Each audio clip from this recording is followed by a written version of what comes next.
Olá, um salve para toda a audiência. Eu sou o Ricardo Gomes, estou presidente da Câmara de Comércio e Turismo LGBT do Brasil, uma entidade que tem sede em São Paulo, porém é uma entidade nacional que trabalha com algumas frentes. São elas: o turismo LGBT, ou seja, nós trabalhamos no fomento do turismo LGBT para dentro do Brasil e também para fora do Brasil, entendendo que esse turismo LGBT lá atrás, quando a gente pega 2, 3 décadas e nem conhecido era como turismo LGBT, né? E se fosse conhecido seria como turismo GLS, que era o termo usado na época, mas lá atrás ainda, antes de ser pensado em falar em turismo GLS, o turismo tradicional já se colocava como um grande empregador da comunidade LGBTI+. Talvez pelo fato de que a comunidade LGBT é uma comunidade mais amorosa, é uma comunidade que atende melhor, que tem mais cuidado no trato com as pessoas. Talvez pelo fato de que nós devolvemos o diferente do que recebemos, ou seja, se nós somos maltratados, não somos tratados com educação, com carinho, com respeito, a gente não devolve da mesma moeda, a gente devolve da moeda diferente. Inclusive por isso que no turismo tem um termo que se chama LGBT friendly, para quando os lugares são acolhedores para a comunidade. O turismo LGBT criou o termo lugares adequados, lugares para heterossexuais, que é conhecido como um espaço ou um turismo hetero-friendly. O que é isso? É um espaço ou um lugar destinado à comunidade LGBTI+, mas que recebe heterossexual com carinho, com educação, com respeito, sem preconceito. Então a gente devolve assim, quando a gente é maltratado ou quando a gente não é recebido de forma adequada nos lugares voltados, hegemonicamente para a comunidade heterossexual, a gente faz o inverso. Quando os espaços são voltados para a comunidade LGBT, a gente fala que eles são hetero-friendly. Então, por isso, o turismo, e lá atrás, sempre foi um grande empregador da comunidade. Então, essa é uma das áreas de atuação da Câmara. A segunda é trabalhar com a diversidade, equidade e inclusão na cadeia de compras, na cadeia de valor de grandes corporações. E por fim, nós temos outra área de trabalho, é uma área dupla, mas a gente trata dentro da entidade de forma conjunta, que é o esporte e a cultura. Como o esporte e a cultura feitos por, de, com e para a comunidade LGBT pode ajudar na erradicação do preconceito. Por exemplo, grandes esportistas, esportistas, artistas estando fora do armário, se posicionando em favor da comunidade, sendo pessoas que são ídolos, tanto no esporte quanto na cultura, pode ajudar na erradicação do preconceito. Por exemplo, nós tivemos o caso do jogador de vôlei que na Olimpíada fez um sucesso danado e ele não virou ídolo da comunidade LGBT, ele virou ídolo de uma moçada, de uma juventude, e crianças, inclusive, começaram a tê-lo como ídolo. Eu mesmo conheço diálogos entre famílias, quando ele foi pedido em casamento, os filhos chegavam para o pai e para a mãe e falavam: olha, o Douglas foi pedido em casamento por outro homem. E aí as famílias precisaram trazer isso à tona, precisaram conversar, porque ele já tinha virado o ídolo dessa moçada. E aí esse assunto vindo à tona ajuda e muito no ambiente familiar para a erradicação do preconceito. Porque mesmo que os pais sejam altamente preconceituosos, as crianças vão pressionar. Então isso é de suma importância.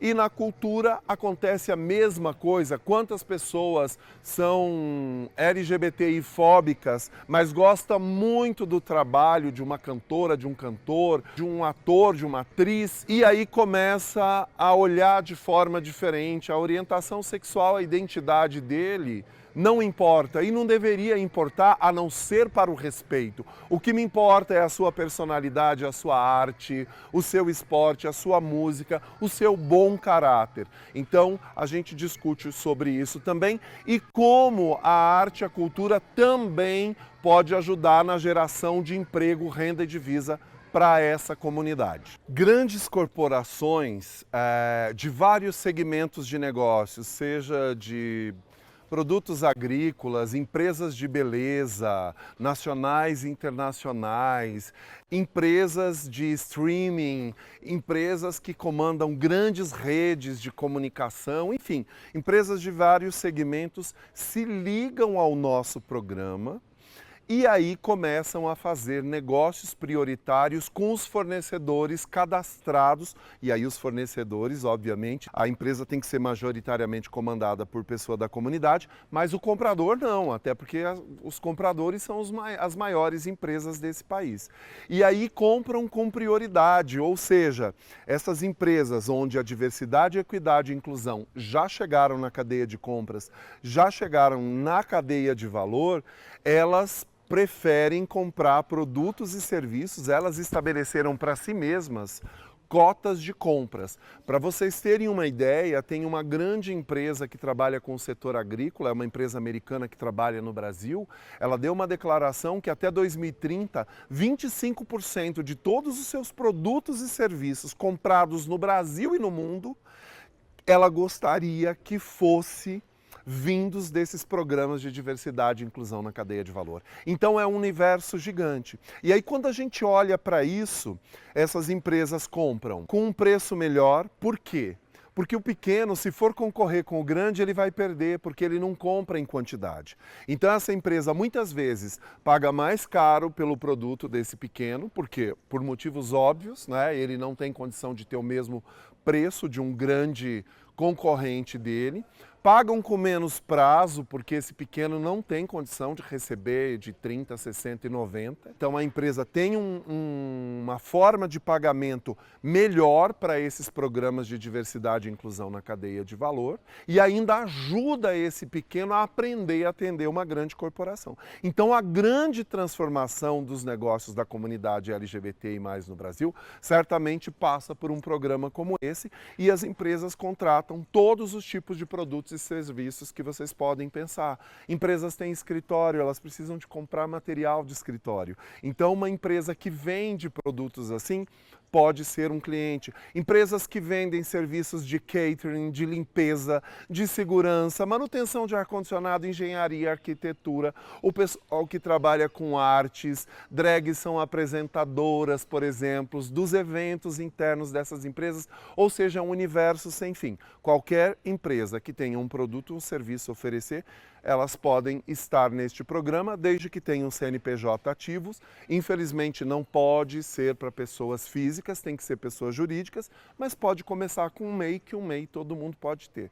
E por que eu falei da importância disso para a empregabilidade? Uma vez que na nossa comunidade, percentualmente, nós termos muito mais empreendedores do que na população heterossexual, quando a gente faz os negócios dessas empresas, majoritariamente comandadas pela nossa comunidade, a gente está gerando emprego indiretamente, porque ela não está numa vaga formal do trabalho, mas ela é seu próprio empregador. E vamos gerando um ciclo maravilhoso e virtuoso, porque essas empresas também começam a contratar pessoas da comunidade e indiretamente a gente também gera empregos diretos a partir deste programa que é focado diretamente para empresários. Esse programa da Câmara, ele já quebrou alguns paradigmas. Então nós temos, por exemplo, empresas como o Sebrae, que trabalha no fomento do pequeno e microempresário.